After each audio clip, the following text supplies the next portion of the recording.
لو كنتم زيي من عشاق المخبوزات والقرص والبسكوتات وكل حاجة بتدخل الفرن وبيبقى ليها ريحة حلوة قوي وهي بتتخبز، يبقى أكيد وصفتنا النهاردة للقرص اللي معمولة بطريقة متميزة جدا واللي داخل فيها الزبادي واللي بيخلي طعمها مختلف عن أي قرص ممكن تكونوا تطوها قبل كده.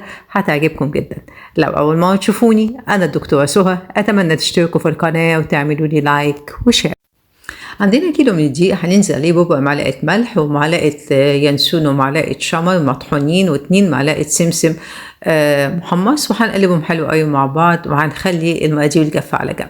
في كوباية هننزل بمعلقة صغيرة من الخميرة الفورية ومعلقتين من السكر، ونخلطهم ببعض كويس، وننزل عليهم بربع كوبايه من الميه الدافيه ونقلبهم حلو قوي ونغطي عليهم ونسيب الخميره بتاعتنا تتفاعل.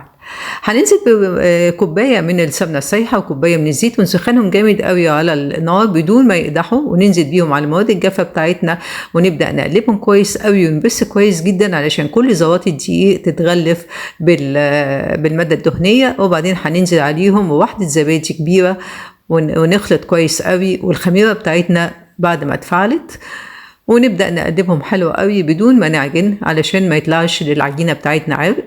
ولو لقيناها ناشفة شوية هننزل عليها بشوية مية شوية بشوية. أنا خدت مني الدقيق بتاعي نص كوباية مية زيادة، ومن غير ما نسيبها تخمر هنبدأ في التشكيل.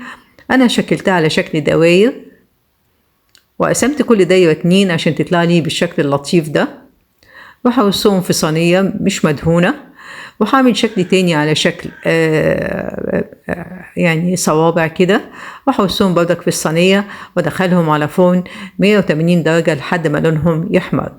وطبعا ما فيش اي حد عربي اصيل الا لازم لما يعمل اي مخبوزات لازم يحط لها تمر او عجوه. وطبعا انا ما قدرتش اقاوم الاحساس ده، وعملت جزء منها بحشيتها بقرص بالعجوه من كتر ما انا بحب قد ايه القرص بالعجوه مع فنجان الشاي. دي وصفتنا النهارده. مش قادره اقول لكم قد ايه حلوه، قد ايه القرص ناعمه وجميله. الزبادي بيخليها في حته تانية خالص، وبيخلي العجينه بتاعتنا جميله فوق ما تتصوروا. وزي ما حضراتكم شايفين ناعمه ومخرفشه خالص. ودي طبعا قرص بالعجوه، سمه المراه العربيه.